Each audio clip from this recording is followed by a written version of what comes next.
بسم الله الرحمن الرحيم. السلام عليكم أعزائي التلاميذ. درس نهار اليوم عبارة عن درس بسيط يتضمن نقطة انعطاف. واش معناتها نقطة انعطاف؟ عندنا حنايا منحنى بياني للدالة اف في معلم متعامد متجانس. وين تيكون المنحنى ذاك يقبل نقطة الانعطاف؟ ولا واش معناها نقطة الانعطاف؟ نقطة الانعطاف هي واحد المنعطف يكون في المنحنى. كيفاش ذاك المنعطف؟ فرضا راكم تمشي في لوطوروت تصيبوا واحد علامة مرور شي يقول لك حذاري منعطف خطير. حنايا هذاك المنعطف غادي نتعاملوا معاه في الدالة. معناتها المنحنى تاعنا تاع الدالة غادي يكون يمشي بواحد المسار يعاود فاش يدير يغير المسار تاعو. صح يا جماعة؟ هذه النقطة اسمها نقطة انعطاف. كيفاش نعرفوها احنا في الدالة؟ غادي نخدموا مجموعة من الحالات ولا مجموعة من الشروط. إذا تحقق أحد الشروط فإن المنحنى تاعنا يقبل نقطة انعطاف. راني نقول يا جماعة إذا تحقق أحد الشروط، ماشي لازم يتحققوا في ثلاثة، وإنما غير يتحقق واحد، معناتها المنحنى تاعنا راه يقبل نقطة انعطاف. الشروط شنو هما؟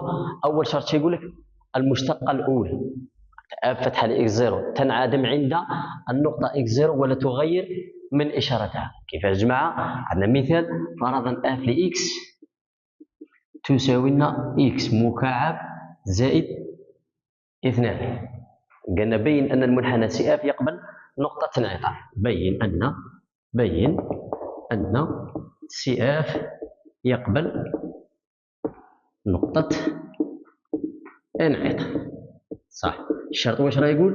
الشرط راه يقولنا لازم المشتقة الأولى تنعدم. معناتها نروحو للمشتق تاعنا اف فتحة لإكس تساوي إكس مكعب زائد 3 كيشتقوها تعطينا 3 إكس مربع. هذه المشتق. نروحو نشوفو وين تنعدم. 3 إكس مربع تساوي 0. معادلة عادية معناتها إكس تساوي 0. شنو نديرو دروك؟ ندرسو إشارة المشتق. عندنا إكس اللي هي مجموعة التعريف تاعنا تاع الدالة إكس، وعندنا أ فتحة لإكس. صح.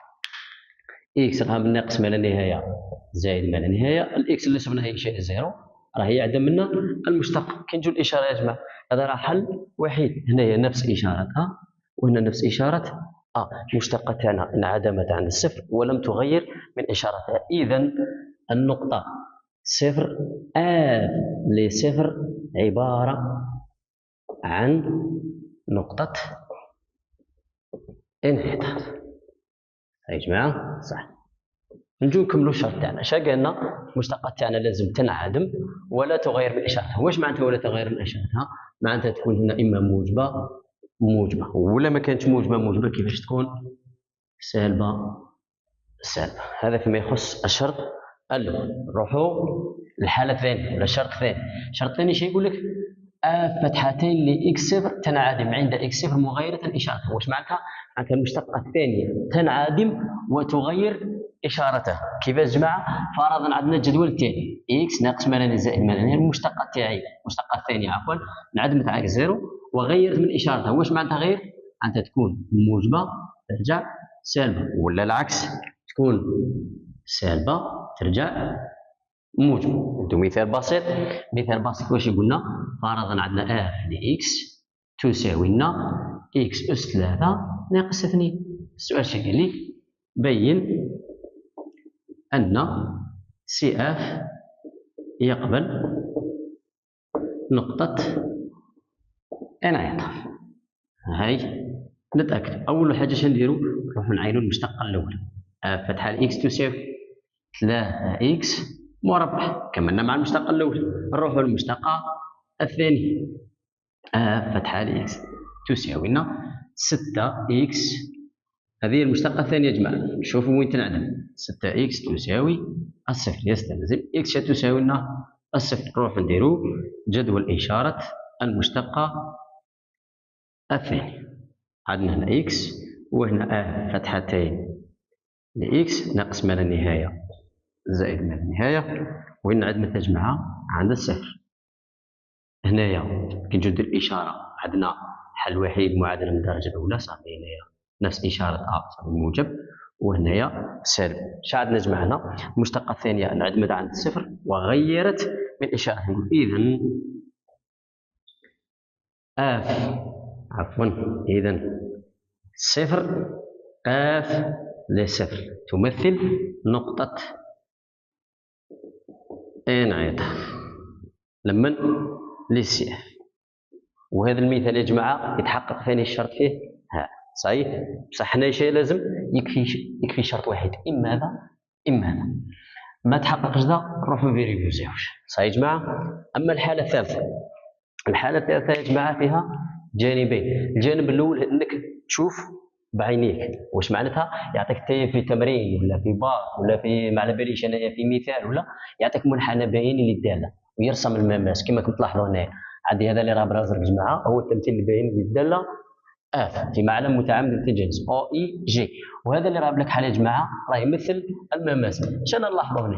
راه عندنا المماس يا جماعه نورمالمون المماس يمس المنحنى سي اف صح، بصح في الحاله هذه يا جماعه المماس راه يخترق سي اف وين؟ في النقطه 0 0. معناتها هذه النقطه يا جماعه 0 0 راه يتمثل لي نقطه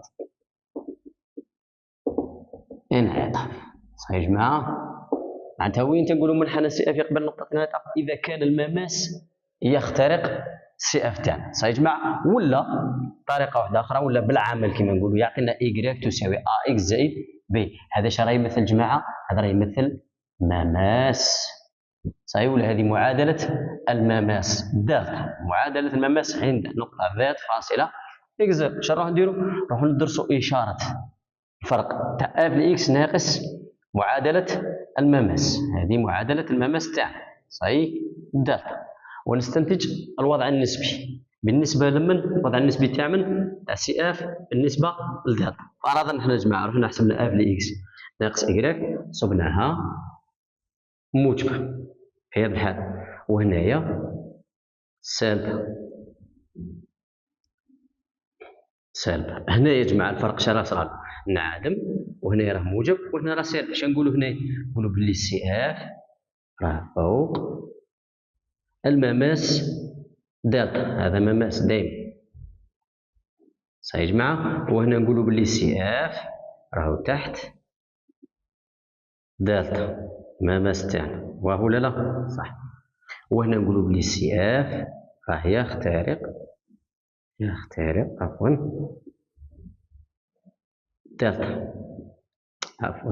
دلتا يخترق السي اف تاعنا صحيح يا جماعه.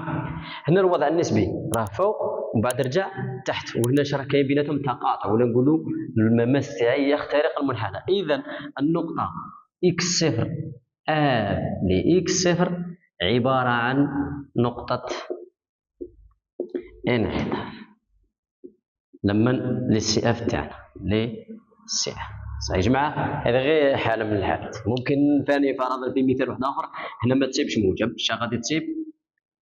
سالب، وهنايا تصيب موجب. اذا صبت سالب تقول سي اف تحت دلتا، وهنايا سي اف فوق دلتا، وهنا تقول يخترق، وهذه النقطه عباره عن نقطه انعطاف. اما اذا صبت موجب ولا سالب ما راهيش نقطه انعطاف تاعنا صحيح يا جماعه. صحيح.